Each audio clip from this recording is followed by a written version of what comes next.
Unless you're a bearded hermit living under a large rock somewhere in Yemen, chances are you've noticed the exponential rise of mobile gaming around the world. In the last 3 years, mobile development has become an increasingly important part of the wider gaming industry, building new franchises and creating a whole new gaming audience. But some people aren't convinced that mobile games are real games. So who's right? Are mobile games a threat, or are they an opportunity? It's a very casual gamer sort of thing. Yeah, I'd say yes, it does pose a threat. I don't think they are, because anything that would come out on say Angry Birds or anything, for that company to grow and make more money, they would obviously make it on consoles. I think mobile games are more for when people are on the go and away from home, whereas when people are home, I don't think they usually go to mobile games. They're fun for the train, but not really fun at home. When you're home, you've got a computer, you've got your Wii or whatever. It's not as interactive as a console game.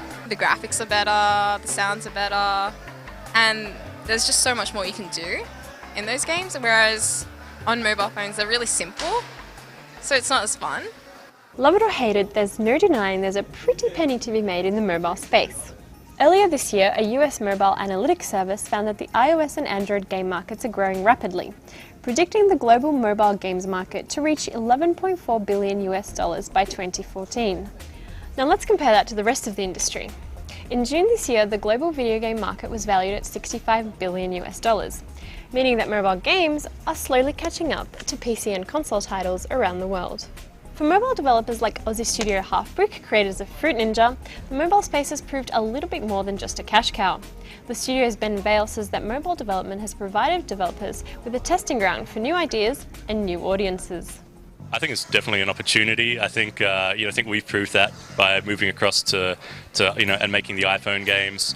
I also think it's a really good testing ground for games as well.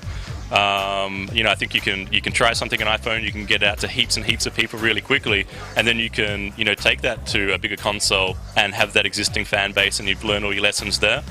So yeah, we definitely get behind mobile stuff, and yeah, I think it's the way to go. If you don't try it out, I think you're going to be in trouble.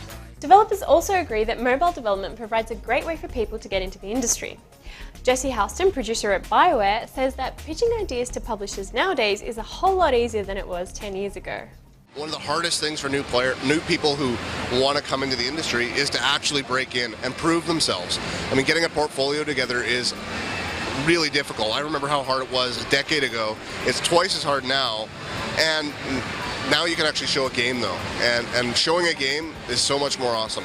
And it does push us to actually be more innovative. So I think that's really a good opportunity for us and for the rest of the industry. Companies like EA began investing in mobile development as far back as 2004, with THQ and Ubisoft following suit in 2008, and Capcom and Insomniac Games joining the party earlier this year. But with more and more publishers going down the mobile path, what will this mean for the future of the games industry? Some developers out there believe that mobile gaming will help the industry bridge the gap between console and handheld experiences. There are some interesting opportunities that I can see coming out of the mobile space in terms of integration and cross-pollination between what works on a console and what works on a handheld device. They're very different interfaces, but you're starting to see games that sort of extend their reach from the living room and into people's pockets, even within the same sort of franchise or even a title. So it seems that most people, be they seasoned gamers, casual players or game developers, believe that mobile gaming is here to stay. The more important question, however, is what do you think? I'm Laura Parker, reporting for GameSpot.